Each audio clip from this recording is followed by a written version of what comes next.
Agora vamos lá para médio e longo prazo. O que a gente tem que resolver aqui, que foi destruído no Brasil, quando começar aqui a progressão continuada nas escolas, tá? Que ninguém mais reprova dessa porcaria, isso colocado pelo PSDB, e depois o ministro Haddad, 7 anos ministro da Educação, acabou com a educação, tá? Então a gente tem um problema hoje que a gente precisa colocar para eu instruir, eu sempre falo, tem 1000 vídeos mesmo falando isso. O pior problema do Brasil é o cultural. Eu tenho que cuidar do brasileiro desde o momento que ele nasce. Por isso que eu tenho no meu projeto estadual, projeto para primeira infância e segunda infância do estado de São Paulo, tá? Eu tenho que cuidar dessa criança. E dentro das escolas, eu tenho que ter o que tiraram, que é a hierarquia. O professor não manda mais nada. Então eu tenho que ter hierarquia e eu tenho que ter ordem. Então a criança tem que estar lá, ele tem que obedecer o professor, ele tem que estar lá para estudar. E o pai que aceitou colocar aquela criança na escola, até porque tem que colocar, tá? Ele tem que entender as regras e entender que o filho dele não é um príncipe que pode fazer tudo, como acontece hoje. A ponto de você ter vários vídeos de crianças quebrando tudo. Não misturei nada que você não tem capacidade de entender. Leonardo, primeiro que eu não tenho problema nenhum com a autoridade. Eu já mencionei aqui que eu sou um comunista e eu acho que precisa, sim, de algum tipo de hierarquia. Não tem problema nenhum com isso.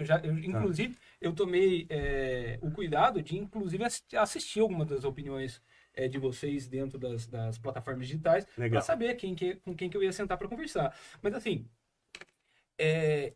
a questão da autoridade, seja na escola, seja em qualquer lugar, problema nenhum. Você é a favor? Claro. Então você vai entrar pra missão daqui a pouco. Não, veja bem. A questão... Porque a esquerda é contra. Não é. É porque a gente tem... Até Paulo Freire é contra essa autoridade. Veja bem. Esse tipo de esquerda, não. Não é... Essa é diferente. Esse tipo de esquerda aí, não. Não é um tipo de autoridade no sentido de subjugação, né? Não, lógico que não. Nunca subjugar a criança. Nunca. As pessoas têm determinados papéis, o meu papel é ensinar, você vai aprender. Sim. A minha questão não é essa. Boa, gostei. A minha questão não é essa. Eu acho que a gente concorda mais coisas até do que difere. Talvez sim, mas é que eu acho que o nosso maior problema, primeiro, é uma questão de compreensão de interpretação do mundo, e no sentido de aí eu vou contra... frontalmente a vocês no sentido de interpretar de que o Estado é o grande problema e na minha opinião não ninguém falou isso. Ninguém falou isso. Inclusive a gente pode solucionar. Eu concordo que vocês não falaram isso diretamente. Não, mas quando você coloca o problema da regulamentação das armas, o problema é assim. Peraí. O Estado vai ser contra o Estado. O Estado vai dar o direito a ter arma. Veja bem. Por que regulamentar o uso de armas aí é ser contra o Estado? Não, a questão é de diminuir os poderes do Estado para aumentar as liberdades individuais. Foi isso que vocês colocaram. Não, veja bem. Não. Mas independente... O senhor está equivocado. Eu vou fugir do tema. Está completamente equivocado. É que só não coloca palavras nessas pedras na sua boca. Não, de jeito nenhum. Da política de drogas, né? E eu acho que para mim ela é muito cara, é muito importante, porque a gente também tem várias disputas, várias discussões também acadêmicas, né? Na minha opinião, um dos maiores... especialista de drogas no mundo, é um alemão que chama Sebastian Scherer, e ele tem um livro que foi traduzido aqui no Brasil com uma sucessão de artigos, salvo engano, política criminal de drogas, uma coisa nesse sentido, e que ele vai tentar traduzir e colocar que a questão da droga ela sempre esteve ligada com a humanidade, que isso faz parte das tradições, das relações... Por isso que você não acaba, você controla. Não necessariamente, porque assim, tudo que depende da... aliás... O que demandou qual a droga vai ser punida ou não é a política. Mas por que tá ligado com a imunidade? Porque o ser humano ele é predisposto ao vício. Então por exemplo, no Irã... O Império Otomano criminalizava o café. Sim, e agora há pouco a gente tá tomando um cafezinho aqui. Eu não, hein? Eu também não. Eu também não. Mas vamos lá. É assim, a questão da maconha. A maconha foi criminalizada, sobretudo, nos Estados Unidos, em razão da imigração dos mexicanos logo depois da questão racial e acabar a escravidão lá, né? É um pouco complexo. A carta de emancipação. Mas assim, em tese, os mexicanos iam para os Estados Unidos, na época das plantações, da colheita, e voltavam para o México. Eles pararam de voltar e precisavam criminalizar os costumes. O que eu estou querendo dizer? E aqui no Brasil... Não é redução. Aqui no Brasil teve a primeira droga... ruim tem que ser criminalizado, a primeira droga que foi criminalizada no Brasil é a maconha, que era muito de pano. O costume danoso... Por exemplo, você tem lugar... Depende. Se você tem estudos que... Não, senhor. Excesso, perfeito. Mas que regulamento. Você tem estudo, por exemplo, da França, que fala a França dos países que mais comem gordura e dos que menos morte do coração, e uma atribuição é o vinho que eles tomem. Então, o consumo moderado não necessariamente faz mal. Essencial. Regulamento. Agora, Agora, o crack, por exemplo, não tem consumo moderado. Mas aí que tá. O crack não tem consumo moderado. Mas aí que tá, porque qualquer o crack quantidade é essencialmente a mesma substância cocaína. Essencialmente, na molécula é a mesma substância. E eu também sou contra a cocaína. Não, tudo bem, mas quando a gente pensa no crack... E uma coisa é a molécula, outra coisa é a forma que se entrega, tá? Como que ela tá lá, são duas coisas diferentes. De consumo, tá?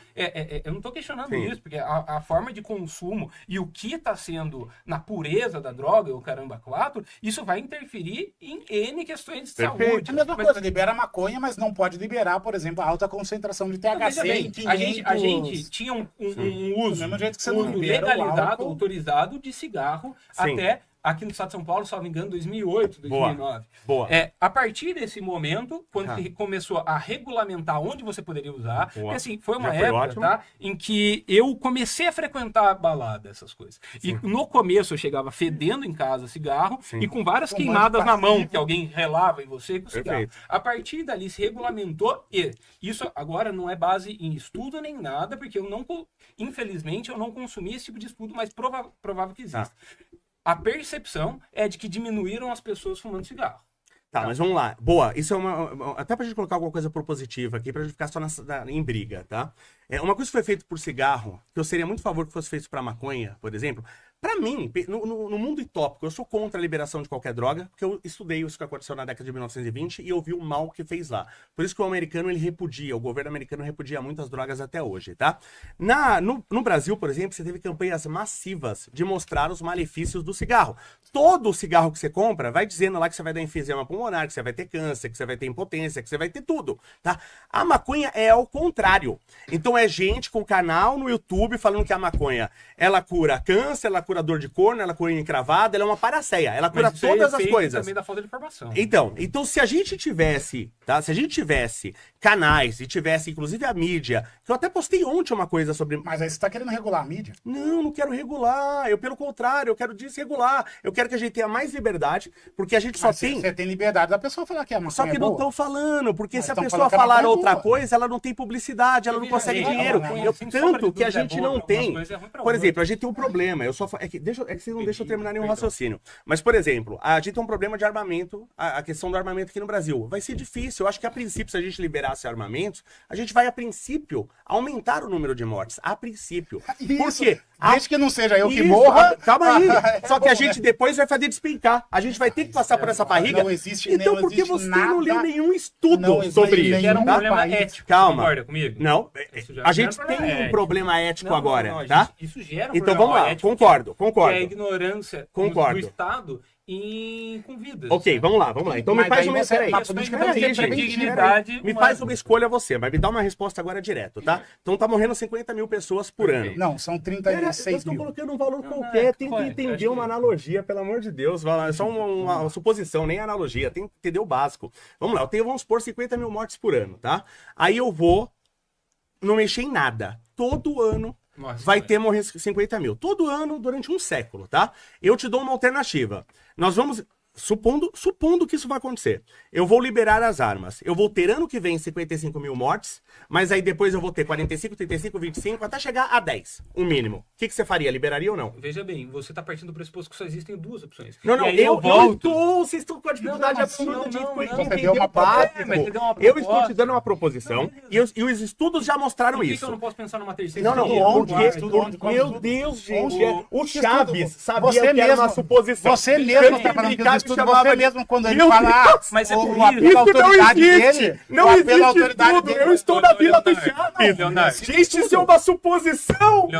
Não existe de verdade. Ó, eu tenho 3 laranjas, tá? Ele comeu 2, quanto sobrou? Se você ficar procurando as laranjas, a gente não chega no resultado. Isso é o mínimo de intelectualidade.